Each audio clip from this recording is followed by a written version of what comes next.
What is happening, wonderful people? So last night I got a chance to go watch Wicked for Good, and in this film, now demonized as the Wicked Witch of the West, Elphaba lives in exile in the Ozian forest while Glinda resides at the palace in Emerald City, revealing in the perks of fame and popularity. As an angry mob rises against the Wicked Witch, she'll need to reunite with Glinda to transform herself in all of Oz for good. And that's all I can say without giving too much away. Let's talk about it.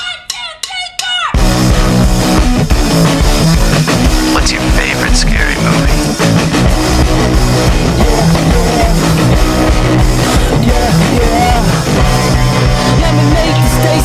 So Wicked for Good. I am someone who grew up with the original Wizard of Oz, and when they first announced that they were making these two Wicked films, I didn't know what to expect. I'm not a musical fan. I never watch musicals. I don't like musicals that much. You know, I like The Greatest Showman, and I really did enjoy the first Wicked last year. Like, I was kind of excited, and it's kind of funny because I'm someone who has never seen the Wicked musical, right? And I really had expectations, but also at the same time I didn't have expectations. I was just kind of going into it excited because it was a movie and the trailers were visually beautiful. So I was like, I'm going into this with my mind open because it's a movie and I love movies. And I walked out absolutely loving that film, and I walked out having that film in my top 10 films of last year. I absolutely loved it. I was floored by that film. And with this film, I really haven't been over the top excited, but at the same time,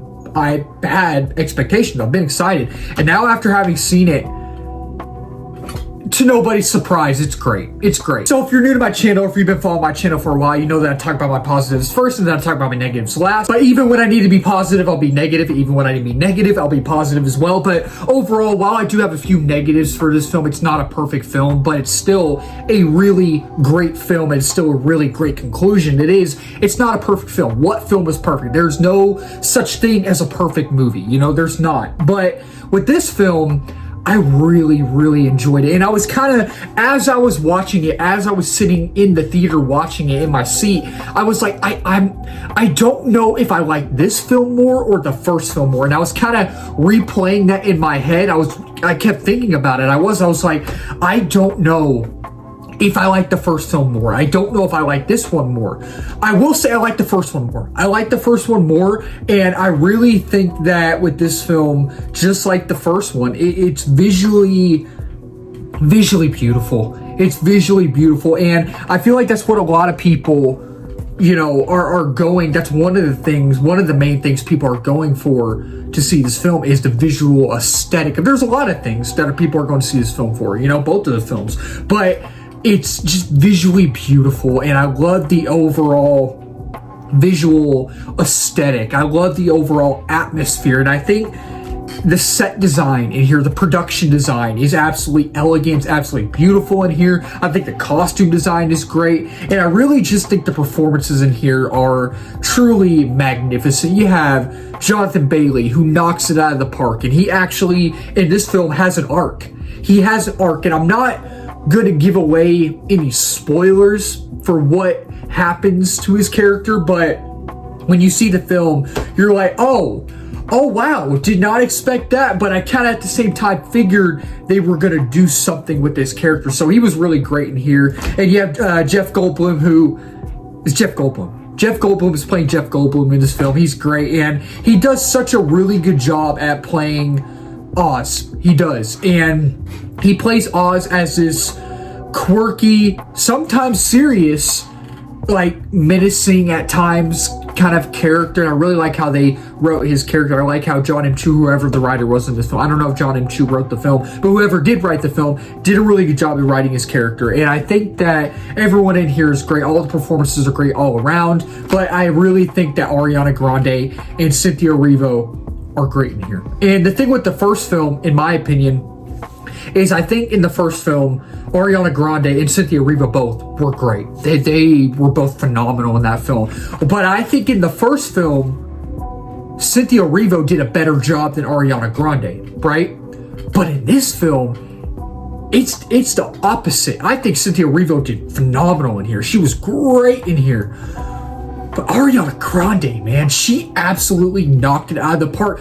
She plays this chaotic, high-octane energy, just quirky, just character. And I love how her character is written. And I love how Cynthia Erivo's character in here is just very vulnerable. And you don't know what she's going to do next, and you don't know when she's going to strike, right? And I really like how just every character is written, every character, how they were written in this movie, not just this movie, but both movies, 1 and 2, were both phenomenal. And I really think that, you know, the directing style in here is great. I love the cinematography in here. It has that golden type color palette, golden color grading look to it, which I really dug, I really liked. And it has that Wizard of Oz feel. It does, you know, and it has that Wizard of Oz vibe. And I just really enjoyed it. And it has its own sense of humor as well. And it's been a while since I've seen the first one. And I know later this week, I think they're doing a double feature for both of those films, so that would be cool to go see. Not going to do it though, but my cousin and my sister are going to do the double feature, so that'll be a lot of fun. I'm excited for them. But I really think the dialogue is sharp as well. I think the dialogue is sharp for the most part as well. And again, I like the visual aesthetic. I like the atmosphere. I think the atmosphere and aesthetic are both great in here. And the emotional beats hit, you know, because you really think about the film when you're watching it. And when you're watching, you're like, I can't imagine myself in that situation, put myself in their shoes, right? Because the film focuses on kindness. It focuses on friendship and sometimes betrayal and loss. And it just focuses on many different themes, right? And you're like, man, I can't imagine being in that situation, right? At that time. And I just really think the emotional beats really do hit, and it truly is epic. I think it is an epic film. It is an epic conclusion. It is, and I thought for the most part the pace was good because of how engaged I was and how epically brilliant the film was. I was truly engaged, and I was just locked. My eyes were locked on the screen. I just was like, man, I am so into this. I am so enthralled by this film, you know, and I really think it ties in a lot of things from the Wizard of Oz, which I will say, I think that's my favorite thing about the film. I think that's my favorite thing about the film, how they ended up tying in the Wizard of Oz, the OG Wizard of Oz. And this film, when you're watching it and you see how they're tying everything in, it feels like an actual prequel. It feels like a legit prequel, and for me, in my opinion, that worked. It really worked, and it just they answered questions that I didn't know I needed the answers to, right? Which, when they answer these questions, you're like, wow, that's insane. Now, talking about my negatives, while I did really enjoy this film overall, while I did love this film, there are some things that I'm just kind of, you know, just wasn't the biggest fan of, but they're very minor things. There's not very many things, but I will say, while I think the pace was good for the most part, while I was really engaged throughout the entirety of the film, almost, I wasn't bored. I really was never bored. It does drag at times. It does, but very minimal. Very minimal. It doesn't drag that much, but it does at times, you know, and I really think that, you know, there is a little bit of downtime in this film in certain scenes that are kind of downtime, right? And I didn't really like that, and at times I was watching those scenes, the downtime scenes, and I was like, I want to kind of get back to what's making this movie good, right? Like, I wasn't bored, but it did drag at times. It did. And it's just, while this film is epic, it is an epic conclusion. It's not as epic as the first film. While it is epic, it's not as epic as the first film. It's not. I think the first film is really, really epic. And, you know, I think towards the end of this film, it is a little rushed, but not all the way. But at times I was like, I feel like it's a little rushed. I feel like they kind of need to slow it down a little bit. And, you know, the overall narrative, the overall story, I really enjoyed. I was engaged the entire time. I enjoyed what was going on. I enjoyed myself, right? I will say, I like the flow of the story. I think the flow of the story really is good.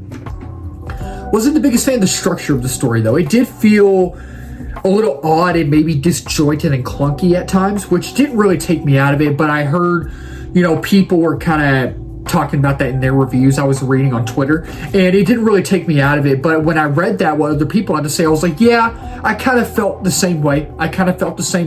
I understand what they're talking about, and I totally agree with them.